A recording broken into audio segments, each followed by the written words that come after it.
Hi කොහොමද යාළුවනේ? ඔන්න සමන්ගේ ජීවිතයේ දෙවෙනි කතාව අරගෙන මම ඔයගොල්ලෝ ගාවට ආවා. ඉතින් රස්සාවක් හොයාගෙන ගිය සමන් ඉස්සල්ලාම ගිය යාළුවනේ කටුනායකට. කටුනායකට ගිහින් එයා පළවෙනි දවසේ කරන්නේ බෝඩිමක් හොයාගන්න.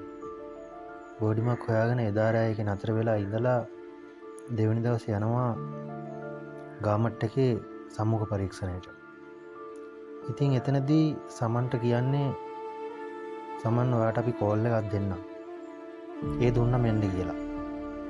ඉතින් සමන් බොහොම සන්තෝෂෙන් දෙවෙනි දවසේ කෝල් කරයි කියලා බෝඩිමට යනවා. ඉතින් යාළුවනේ ඔහොම දවස් 3ක් විතර යනකම් සමන්ට කෝල් එකක් ආවේ නැහැ. ඊට පස්සේ සමන් ආයෙත් ගාමට් එකට යනවා.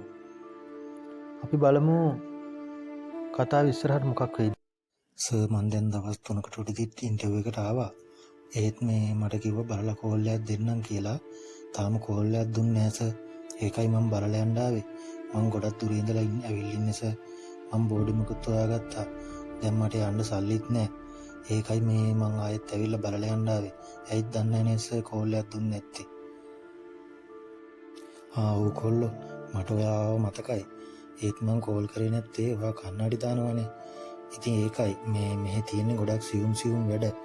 ඒවා ඔයාට ඔය කන්නඩි පාවිච්චි කරන එකත් එක කරගන්න බැරි වෙයි කියලා හිතලා තමයි කොල්ලෝ මම කෝල් කරේ නැත්තේ. අනේ ඒ හින්දා මේ මුකුත් හිතන්න එපා කොල්ලෝ. අනේ ඔව් සර් මට පේනවා නම් අඩුයි. ඒත් හැබැයි මට වැඩ කරන්න පුළුවන්. මට තේරෙනවා පුතා. ඒත් මට ලොකු අවදානමක් ගන්න බෑ. ඒ නිසා ඔයා වෙන ජොබ් එකක් හොයාගන්න. මට වෙන කරන්න දෙයක් නෑ පුතා. හරි සර් එහෙනම් මං ගිහින් එන්නම්. බොහොම ස්තුතියි. කොල්ලෝ හරි එහෙනම් පරිස්සමෙන් ගිහින් එන්න. ඉතින් යාළුවනේ ඒ රැකියාවෙන් සමන් ඒ විදිහට ප්‍රතික්ෂේප වෙනවා. ඒත් සමන් එයාගේ උත්සාහය ඇතෑරියේ නැහැ. ඒ වෙලෙම එයා කරේ කොළඹ යන එක. කොළඹ ගිහින් කරන්න කියලා කල්පනා කර ඉද්දී එයා දකින්න යාළුවනේ අලුතෙන් හදන බිල්ඩිමක සේවකයෝ ගන්නවා කියලා බෝඩ් එකක් ගහලා තියෙනවා. ඉතින් සමන් දෙපාරක් හිතන්න නැතුව එතනට යනවා. අපි බලමු මේ රැකියාව සමන්ට ලැබෙයිද කියලා. මාත්‍ය මං අර පාරේ තියෙන බෝඩ් එක දැකලා ආවේ. ඒකේ තියෙනවා වැඩට කට්ටිය ගන්නවා කියලා. ඔව් කොල්ලෝ කට්ටිය නම් ගන්නවා. ඔයාට ගෝල වැඩද පුළුවන් නේ බාස් වැඩද පුළුවන්? මට නම් මාත්‍ය ගෝල වැඩ තමයි කරන්න පුළුවන්. හරි ඒක නම් ප්‍රශ්නයක් නෑ කොල්ලෝ. ඒත් හැබැයි මෙහි රෑ වැඩ තියෙනවා. රෑ වැඩ කරන්න පුළුවන් නේද? අනේ එහෙමද මාත්‍ය? මට පහෙන් පස්සේ නම් වැඩ කරන්න අමාරුයි. මට පේනවා අඩුයි මාත්‍ය. එහෙමද කොල්ලෝ? එහෙනම් මෙහෙ වැඩ කරන්න නම් බැරි වෙයි ඉතින්. වෙන රස්සාවක් තමයි ඔයාලට හොයාගන්න වෙන්නේ. කරන්න දෙයක් නැහැ කොල්ලෝ. හරි මහත්තයෝ බොහොම ස්තුතියි. එහෙනම් මං ගිහින් එන්නම්.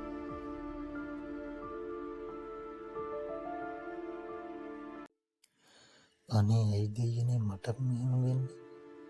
කාටවත් වැරද්දක් කරන්න නැති මට මේ තරම්ම වරදින්නේ. මාත් ආසයි ජීවිතේ දිනන්න. ඒත් මොකද්ද කරන එකට කරන හැමදේම වරදිනවා. ඇයි දෙයියනේ කාටවත් වැරද්දක් කරන්න නැති හින්දාද මට මෙහෙම වෙන්නේ? මට තේරෙන්නේ. ඉතින් යාළුවනේ ඒ රැකියාවත් සමන්ට අහිමි වෙනවා. ඊට පස්සේ සමන්ගේ හිතට දැඩි කනගාටුවක් වගේම යාළුවනේ දැඩි තරහක් එනවා.